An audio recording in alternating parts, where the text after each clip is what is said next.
Hello, this is Gaurav लाट, your big bull coach. So जारी रखते हैं हमारा डेली सीरीज़ आज क्या हुआ और आगे क्या होगा। आज के लिए यानी 29 अगस्त 2025 के लिए शुक्रवार, जो कि इस हफ्ते का आखिरी दिन है। That is the 29th of August 2025 Friday. That is the last day of this week, which in fact is also the last day of this month, last day trading day of this month. So that is of course August 2025. So basically आज जो बाजार है वो गिर के ही बंद हुआ। Nifty की बात करें तो 74 पॉइंट्स गिरकर 24,427 पर बंद हुआ। वहीं अगर बैंक निफ्टी की बात की जाए तो वो 165 पॉइंट्स गिरकर 53,656 पर बंद हुआ। That is down 165 points, closing at 53,656। वहीं निफ्टी की बात करें तो अगेन इंग्लिश में बता दूं, so it was down 74 points, closing at 24,427। So बाजार जो है वो ऐसे खुला थोड़ा कमज़ोरी था। हालांकि गिफ्ट निफ्टी ऊपर था।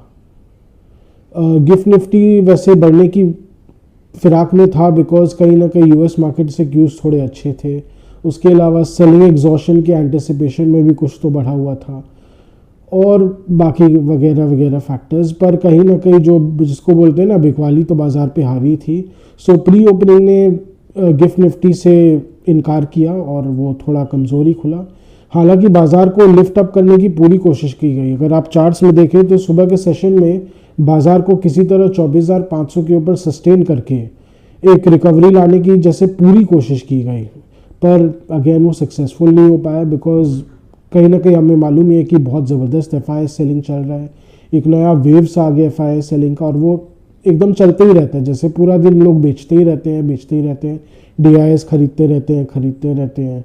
सो वैसे में तो देखिए कहीं ना कहीं वो बोलते हैं ना, बकल हैज़ टू, उसको टूटना ही पड़ेगा कभी ना कभी। तो फाइनली फिर उसके बाद निफ्टी को 24,470 के आसपास बहुत संभालने की कोशिश की गई, वो भी नहीं हो पाया। उसके बाद बाजार टूटते रहा। फिर दैट वाज एक जो लास्ट जो होप था बाजार के लिए वो रिलायंस एजीएम में था। रिलायंस एजीएम के अनाउंसमेंट्स आए 2 बजे के आसपास, 2 बजे से आना शुरू हुए रादर। पर अगेन उस अनाउंसमेंट में से ज़्यादा कुछ निकल के नहीं आया। जो सबसे हॉटली एंटिसिपेटेड था जियो का आईपीओ, उसको अगेन अगले साल के लिए पुट ऑफ कर दिया गया है बिकॉज अभी करंट मार्केट कंडीशन सही नहीं है। ऑफ कोर्स, तो क्यों लाए अंबानी जी, आखिर क्यों लाए, सस्ते में क्यों बेचे, वही वाली बात है। सो उसको पुट ऑफ कर दिया गया और उसके बाद वो रैली भी सिमट गया और रिलायंस जो है वो गिरते ही चला गया। और उसके बाद जो निफ्टी है वो 24,450 के नीचे जो गया वो फिर जाते ही रहा। हालांकि निफ्टी बहुत ज़्यादा नहीं गिरा क्योंकि कहीं ना कहीं एफएमसीजी ने थोड़ा बहुत संभाल के रखा बाज़ार को, पर कहीं ना कहीं बाज़ार जो है वो कमज़ोर ही है।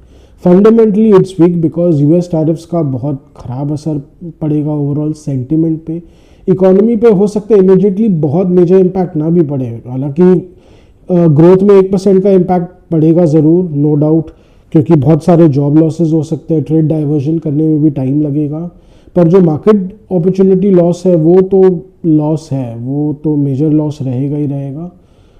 सो कहीं ना कहीं उसको मार्केट को ठीक करने में कुछ ना कुछ लैग रहेगा, 1-2 साल का लैग रहेगा। और उसके अलावा लेट्स सी कि ये ट्रेड डिस्प्यूट कितना देर चलता है, रादर यूएस की तरफ से जो ट्रेड सैंक्शंस है वो कितना दिन टिकते हैं। और लग नहीं रहा है वो इमिजिएटली ख़त्म होंगे क्योंकि कल फिर से उनके जो ट्रेड एडवाइज़र पीटर नावारो, उनकी तरफ से बहुत भद्दी ट्वीट्स की गई, जो अगेन रेसिस्ट ट्वीट्स की गई मोदी जी को, जैसे यूक्रेन वॉर के लिए दोषी ठहराते हुए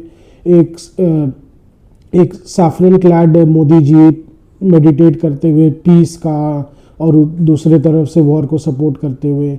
ये नहीं बताएंगे कि वो खुद वॉर में इन्वॉल्व है, खुद यूक्रेन को हथियार सप्लाई कर रहे हैं, उसमें से प्रॉफिट कर रहे हैं। सो कहीं ना कहीं वो जो जैसे हमने कल कहा, वो जो गोरी मानसिकता है, वाइट डोमिनेशन, जो एक perverse white domination, white man's burden वाली जो मानसिकता है, वो एकदम खुल के बाहर आ रही है अमेरिका की तरफ से। अंग्रेज़ लोग, जैसा कि कईयों को अगर मैं बता दूं, जैसे जब वर्ल्ड वॉर के बाद ब्रिटेन को ये समझ में आने लग गया कि अब उसका जो दबदबा है वो ख़त्म होने वाला है, तो विंस्टन चर्चिल ने हार्वर्ड में जाके ये बोला था कि अब जो वेस्टर्न वर्ल्ड है, बेसिकली गोरों का जो वर्ल्ड है, उसका जो सरगना अब अमेरिका ही रहने वाला है। आपको ही अब इसका दारोमदार संभालना पड़ेगा, आपको ही वर्ल्ड को डोमिनेट करना पड़ेगा। सो बेसिकली ब्रिटिश एम्पायर ख़त्म हो गया हो, पर जो वेस्टर्न एम्पायर है, जो वाइट एम्पायर है, वो कहीं ना कहीं आपके द्वारा चलनी चाहिए, अब आपके ऊपर दारोमदार है। सो कहीं ना कहीं ट्रम्प वही कर रहे हैं, वो चाहे उसको कोई भी नया रूप देने की कोशिश करे, उंगली जामा पहनाने की कोशिश करे, घूम फिर के बात वहीं पर अटक जाती है। They want domination. एक बहुत बड़े मार्केट एक्सपर्ट ने भी यही बात बोली थी। सो कहीं ना कहीं मार्केट अभी इसी पे जूझते रहेगा। अभी market Nifty looks almost destined towards 24,000, और उसके अलावा हमें तो काफ़ी बेरिश भी लग रहा है। अगर FII सेलिंग रुकेगा नहीं तो 24,000 टूटना तो ऑलमोस्ट तय है, क्योंकि DIs नीचे नीचे तो लेंगे, पर सपोज यहाँ से मार्केट रिबाउंड करेगा तो क्या ऊपर के लेवल में DIs भर भर के लेते जाएंगे? क्या उनके पास अनलिमिटेड मनी है? क्या बस लेते ही चले जाने के? So that is the valid question. वो अग्रेसिवली कितना ही चेष्टा कर लें रोकने का, पर हाँ ऑफकोर्स जो डाउनसाइड है वो स्लो डाउन हो जाएगा। पर कहीं ना कहीं ये भी एक तरह का बहुत ज़्यादा अग्रेसिवली इंटरफियर करना ट्रेंड के साथ DIs की तरफ से, मैं पर्सनली मानता हूँ थोड़ा बहुत ये एक इंटरफेरेंस वाला भी है। मार्केट प्राइस डिस्कवरी मैकेनिज्म में इंटरफेरेंस करने वाली बात हो जाती है, बिकॉज ये इन्वेस्टर्स, एक श्रूड अच्छे इन्वेस्टर्स के लिए जो अपॉर्चुनिटी बनती है माल ग्रैब करने के लिए, उसको कहीं ना कहीं वो आने नहीं देना चाहते हैं। So that is my personal position. अलग अलग लोगों का अलग अलग व्यू हो सकता है कि नहीं मार्केट क्यों गिरना चाहिए, DIs को तो किसी भी तरह बाजार को संभाल के रखना चाहिए, पर इक्विटी मार्केट का काम ही है चढ़ना और गिरना। It is not there to remain static, या सिर्फ बढ़ते ही रहना, ऐसे नहीं होता है। बाजार का काम है रियलिटीज़ को रिफ्लेक्ट करना। सो कहीं ना कहीं अगर रियलिटी को रिफ्लेक्ट करे तो उसमें भी कुछ बहुत गलत नहीं है। हालांकि लॉन्ग टर्म के पॉइंट ऑफ व्यू से अभी भी चीज़ें बिगड़ी नहीं है, ये शॉर्ट और मीडियम टर्म के हिसाब से ही अभी थोड़ी परिस्थिति ख़राब हो रखी है। पर अगर चीज़ें सुधरती हैं, अगर ग्लोबली जियोपॉलिटिक्स वाइज सुधर जाती है, तो कहीं ना कहीं बाजार को भी संभलते सुधरते कोई समय नहीं लगेगा, because investors just rush to just come back. But again वो जब होगा तब देखा जाएगा।